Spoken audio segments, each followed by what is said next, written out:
अस्सलाम वालेकुम रहमतुल्लाहि वबरकातुहू। आप देख रहे हैं टॉप 10 विद JNM और मैं हूं गुलाम नबी मदनी। दुनिया भर से आज की 10 बड़ी और इंतहाई अहम खबरें जिन पर आज हम बात कर रहे हैं।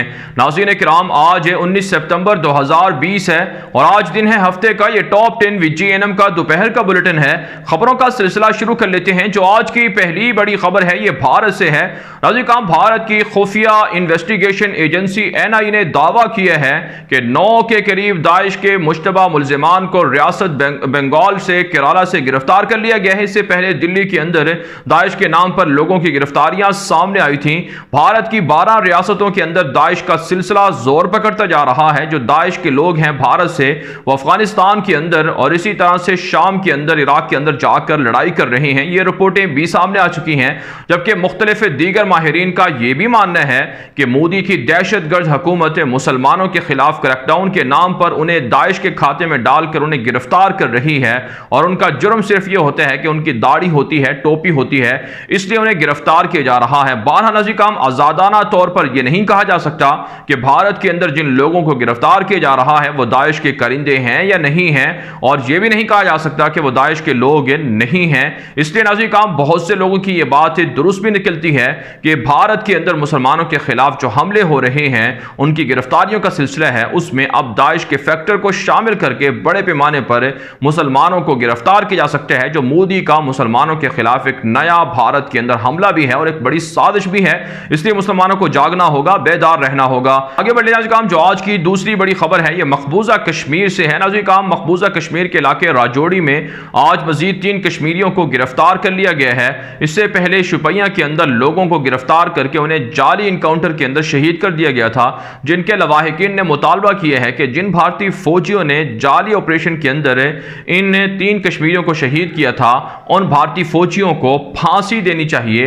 इसके अलावा पाकिस्तान ने लाइन ऑफ कंट्रोल पर भारत की बिला इश्ताल फायरिंग के वाक़ात पर भारतीय दफ्तर खारजा के जो पाकिस्तान के अंदर कमीशन है उसके लोगों को दफ्तर खारजा में तलब करके शदीद एहतजाज भी किया है। आगे बढ़े नाज़रीन किराम, जो आज की तीसरी बड़ी खबर है यह भी पाकिस्तान और भारत से है। नाज़रीन किराम, पाकिस्तान के अंदर भारतीय जासूस कुलभूषण यादव को फांसी देने की तैयारियां जारी हैं। भारत ने अपना वकील, भारतीय वकील उसके लिए हायर करने की दरखास्त की थी, जिसे पाकिस्तान ने मुस्तरद कर दिया था। अब भारत ने क्वीन कौंसिल के जरिए से भारतीय जासूस कुलभूषण यादव की वकालत की दरखास्त दी, इसे भी पाकिस्तान ने मुस्तरद कर दिया है। और हमारी इत्तलात ये है कि जल्द भारतीय जासूस कुलभूषण यादव को फांसी देकर भारत की मौत वाक़ई की जाएगी। इसके अलावा नाज़रीन किराम, भारत से खबर यह है कि मोदी के जालिमाना इक़दामात के खिलाफ भारत के हजारों किसान सड़कों पर हैं, खुदकुशियां कर रहे हैं कि मोदी की जो जालिमाना पॉलिसी है उनसे उनकी जो ज़राअत है उसको नुकसान हुआ है, उनके खेतों को नुकसान हुआ है। आप जानते हैं भारत रवा साल 15 अरब डॉलर से ज़ायद का असलहा रूस से, अमेरिका से, इसराइल से, फ्रांस से खरीद चुका है।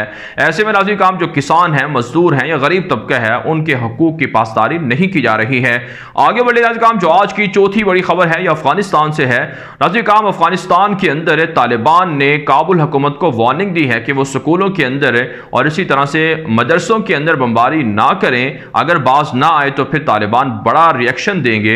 इसके अलावा खबर यह है कि अफगानिस्तान की 700 से ज़ायद ऐसे स्कूल हैं जिनको बिल्डिंग्स की जो सहूलियात हैं वो हासिल नहीं है। साथ साथ नाज़रीन किराम, तालिबान के ज़राए दावा कर रहे हैं कि उनके मुख्तलिफ कार्रवाइयों के दौरान 30 से ज़ायद काबुल फौजी जख्मी या मारे गए हैं और सरेंडर हुए हैं। इसके अलावा नाज़रीन किराम, तालिबान तर्जुमान ज़बीहुल्लाह मुजाहिद ने अपने ट्विटर अकाउंट पर लिखा है कि तालिबान की हुकूमत इस्लामी निज़ाम हुकूमत के अलावा कोई दूसरा सिस्टम कबूल नहीं करेगी। इस्लामी शरी खिलाफती निज़ाम होगा, शूरा का निज़ाम होगा, जिसे तालिबान इमारत इस्लामिया के अंदर चलाएंगे और इसी पर मुज़ाकरात हो रहे हैं दोहा के अंदर। काबुल हुकूमत को चाहिए कि वो उनके इस निज़ाम को तस्लीम करे और अमेरिका भी इस निज़ाम को, दुनिया भर के ममालिक भी इस निज़ाम को तस्लीम करके तालिबान के साथ ताल्लुकात को बढ़ा रहे हैं। आगे बढ़े नाज़रीन किराम, जो आज की पांचवी बड़ी खबर है ये सऊदी अरब, अमेरिका और इसराइल से है। नाज़रीन किराम, ताज़ा खबर यह है कि अमेरिका के मशहूर अखबार वॉल स्ट्रीट जर्नल ने दावा किया है कि इसराइल को सऊदी अरब भी तस्लीम करने के लिए तैयार है। मोहम्मद बिन सलमान जो वली अहद हैं वो इसके लिए तैयार हैं, लेकिन उनके वालिद किंग सलमान इसमें रुकावट बने हुए हैं और उन्होंने अपने बेटे को समझाया है कि इसराइल को तस्लीम ना किया जाए वरना पूरी मुसलमान दुनिया वो सऊदी अरब के खिलाफ हो जाएगी और सऊदी अरब को इससे नुकसान होगा। यही वजह नाज़रीन किराम, वॉल स्ट्रीट जर्नल ने दावा किया है कि सऊदी अरब के शाही महल के अंदर इसराइल से दोस्ती के हवाले से शदीद इख्तलाफात पाए जा रहे हैं और हो सकता है कि मोहम्मद मोहम्मद बिन सलमान अपने वालिद की मौत के बाद इसराइल को तस्लीम कर लें। इसके अलावा नाज़रीन काम अमरीकी सदर ने एक मरतबा फिर इशारा दिया है कि कुवैत अगला मुल्क हो सकता है जो इसराइल को तस्लीम करने जा रहा है।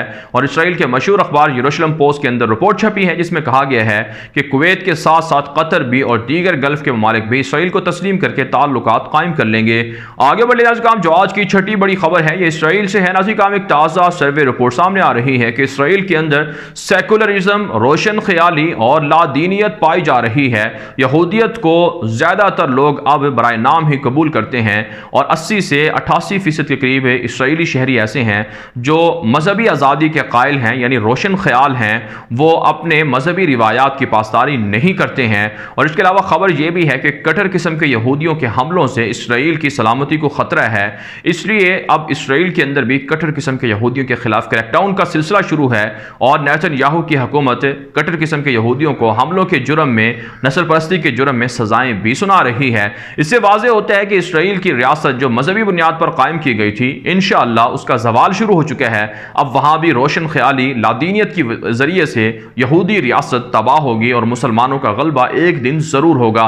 यही यहूदी हैं जो मुसलमानों के अंदर सेकुलरिज्म को, रोशन ख्याली को, लिबरलिज्म को फैला रहे थे ताकि मुसलमानों को दीन से दूर करके उनके अंदर से जो गैरत और हमीयत है उसे निकाल दिया जाए। अब खुद यहूदी भी परेशान हैं जो कट्टर किस्म के हैं कि कैसे उनके मुल्क के अंदर से यह गैरत और हमीयत निकल गई, रोशन ख्याली, लिबरलिज्म उनके अपने मुल्क के अंदर आ चुकी है। आगे बढ़े नाज़रीन काम जो आज की 7वीं बड़ी खबर है ये नाज़रीन काम अमेरिका, ईरान और शाम से है। ताज़ा खबर सामने आ रही है कि अमेरिका ने ईरान को धमकियां दी हैं और ईरान को वार्निंग दी है कि वह बाज आ जाए जौहरी हथियारों की तैयारी से। इसके अलावा जो यूरोपीय यूनियन है वो भी जो ईरान के साथ डील है उसमें कहा जाता है कि मजीद वो अमेरिका के प्रेशर में आकर पाबंदियां लगाने के लिए तैयार बैठे हुए हैं। जबकि ईरान ने भी अमेरिका को धमकी दी है कि उनके मिसाइलों की रेंज वो अमेरिका तक भी है और इसराइल तक भी है। इसके अलावा नाज़रीन काम खबर सामने आ रही है कि शाम के अंदर अमेरिका की जानब से जदीद किस्म का जंगी साजो सामान पहुंचा दिया गया है, जदीद फौजें पहुंचा दी गई हैं। और ट्रंप दावा कर रहे हैं कि ये फौजें और जंगी साजो सामान ये दरअसल शाम के जंगजुओं के खिलाफ इस्तेमाल होगा।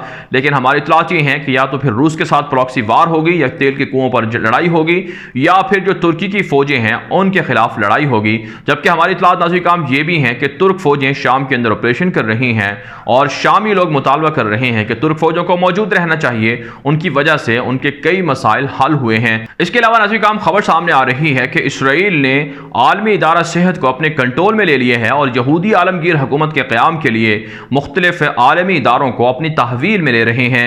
आगे बढ़े नाज़रीन काम जो आज की 8वीं बड़ी खबर है ये अमेरिका और कतर के ताल्लुकात के हवाले से। नाज़रीन काम दुनिया भर के अंदर इंसानियत का कातिल अगर किसी मुल्क को करार दिया जाए तो वो अमेरिका, इसराइल और यूरोपीय मालिक होंगे जो दुनिया भर के अंदर सालाना अरबों डॉलर का असलहा फरोख्त करके निहत्ते बच्चों को और ख़वातीन को और लोगों को शहीद करवाते हैं। नाज़रीन काम अब ताज़ा खबर सामने आ रही है कि कतर को 26 अरब डॉलर से ज़ायद का असलहा अमेरिका फरोख्त करने जा रहा है।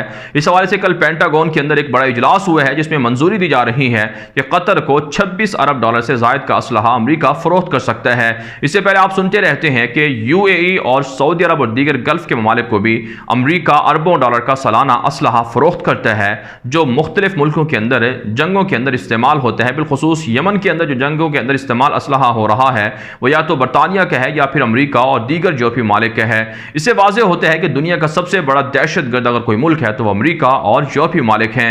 आगे बढ़े नाज़रीन काम जो आज की 9वीं बड़ी खबर है ये लीबिया से है। नाज़रीन काम ताज़ा खबर यह है कि लीबिया का जंगी बहरान मजीद कशीदा हो गया है और तुर्क सदर रजब तैयब एर्दोगान ने फ़ायद अस्सराज के हुकूमत छोड़ने के फैसले को मायूस कुन करार दिया है और कहा है कि इससे मसाइल में इजाफा होगा। जबकि नाज़रीन काम बागी हफ्तर रूस के साथ मिलकर लीबिया के जो तेल के कुएं हैं उन पर कब्जा किए हुए हैं और यूरोपीय मालिक भी वहां खाना जंगी को भड़का कर लीबिया के वसाइल को लूट रहे हैं। इसके अलावा खबर यह है कि रियाज के अंदर यमन के अलहदगी पसंदों ने नया झंडा लहराया है जिस पर यमन की हुकूमत ने रियाज के सफीर से एहतजाज किया है और कहा है कि किस तरह से रियाज इमारात की जानिब से हिमायत याफ्ता अलहदगी पसंदों को सपोर्ट करके यमन को तकसीम करवा रहा है। आगे बढ़े नाज़रीन काम जो आज की 10वीं बड़ी खबर है ये अमेरिका से है। नाज़रीन काम ताज़ा खबर यह है कि अमेरिका ने आपनाए हुर्मुज़ खलीज अरबी या खलीज फारस के अंदर जंगी बाहरी बेड़ों को भेज दिया है जिसके ऊपर जदीद जंगी जहाज, फाइटर तैयारे भी लदे हुए हैं जिससे खलीज अरबी के अंदर और गल्फ के अंदर एक मरतबा फिर एक बड़ी कशीदगी का इम्कान जाहिर किया जा रहा है। इसके अलावा अमेरिका ने रिपोर्ट दी है कि उन्होंने स्वीडन का और रूस का जासूसी जो मिशन था वो नाकाम बना दिया है और रूस और अमेरिका और इसी तरह से चीन के दरमियान ताल्लुकात कशीदा बताए जा रहे हैं। बहरहाल नाज़रीन, काम दुनिया भर से थी आज की 10 बड़ी खबरें। इन खबरों के हवाले से आपकी क्या राय है? अपनी राय कमेंट के जरिए से जरूर हम तक पहुंचाएं।